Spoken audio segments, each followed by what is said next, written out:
Тіл білімі YouTube арнасына қош келдіңіз. Келесі сабақтарды жіберіп алмас үшін бізге дәл қазір жазылып қойыңыз. Сыпыра жырау. Ноғайлы дәуіріндегі атақты жыршы, толғау шебері.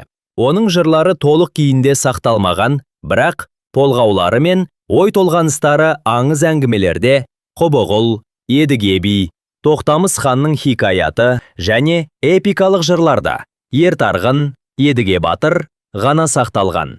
Ертарғын жырында ол туралы өз өмірінде толғау айтып, 9 ханды түзеткен кісі деп айтылады.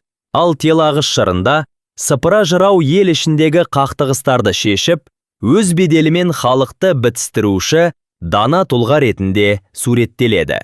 Халық арасында кең тараған Қырымның 40 батыры жырын жырлаған әйгілі Мұрын жырау өзін сыпыра жыраудың ұрпағы санаған.